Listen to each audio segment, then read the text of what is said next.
अंतर्गत जो माननीय मुख्यमंत्री द्वारा निर्देशित किया गया है और इस संबंध में हमारे प्रभारी निदेशक महोदय द्वारा जो बातें बताई गई हैं, आपने उससे क्या सीखा और समाज में क्या बताएंगे? आप स्कूल के छात्रों को क्या आप शुभ संकेत देना चाहेंगे? सरकार को बहुत बहुत धन्यवाद दूंगा कि नारी शक्तिकरण का कार्यक्रम उस हिसाब से चलाया जा रहा है, जिसकी एक एक बात प्रत्येक प्रदेशवासियों के कानों तक पहुंच रही है। और सरकार द्वारा जो योजनाएं चलाई गई हैं नारी सशक्तिकरण के लिए, बच्चों को प्रतिदिन पीरियड के टाइम पे बताया करूँगा, बताता भी हूँ। और आने वाले समय में जो बच्चों का दुरुपयोग होता है, जैसे घर के झगड़ों में नाबालिग को पेश करें, तो ये चीज़ें गलत है। इससे समाज दूषित होगा और समाज दूषित होगा तो यहाँ नारी का सम्मान नहीं होगा, वो समाज कलंकित होगा। Thank you. जनशक्ति के संबंध में जो आज का प्रोग्राम किया गया है और हमारे प्रभारी निरीक्षक महोदय द्वारा, क्षेत्राधिकारी महोदय द्वारा जो बातें बताई गई हैं, वो आपको कैसी लगी और समाज में उसका क्या असर होगा? वो सारी चीज़ें जो बताई गई हैं वो हमें बहुत अच्छी लगी और उसका बहुत अच्छा प्रभाव हमारी बेटियों पे पड़ रहा है। जो वो जागरूक होके आगे आ रही हैं बेटियां और जागरूक हो रही हैं, बहुत अच्छा लगा।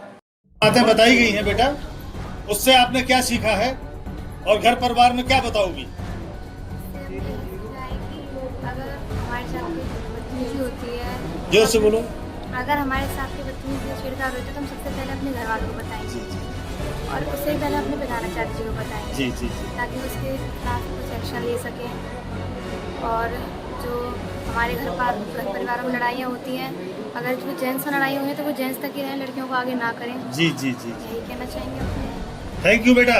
माननीय मुख्यमंत्री द्वारा मिशन शक्ति जो प्रोग्राम चलाया गया है और इस संबंध में जो हमारे साहब द्वारा बातें बताई गई हैं, इनसे आपने क्या सीखा और समाज को आप क्या बताएंगे? सर ये बताऊंगी, मुख्यमंत्री जी ने संक्रांत 1 में ये योजना स्टार्ट की, ठीक है। तो फिर उन्होंने जब ये योजना की, जैसे हमारा लड़कियों के साथ या तो लिंग में भेदभाव किया जा रहा है या हमारे उनके पास शोषण किया जा रहा है या सामाजिकता के तौर पर उनका शोषण किया जा रहा है या उनके कोई हिंसक मामले हैं या उनके साथ कोई बदतमीजी कर रहा है, तो इन सारे मामलों को ये नंबर दिए हुए हैं, तो इनके बारे में इनको जानकारी है। और क्या नहीं करना चाहिए जो समाज में घटता है, लड़ाई झगड़े होते हैं गाँव में?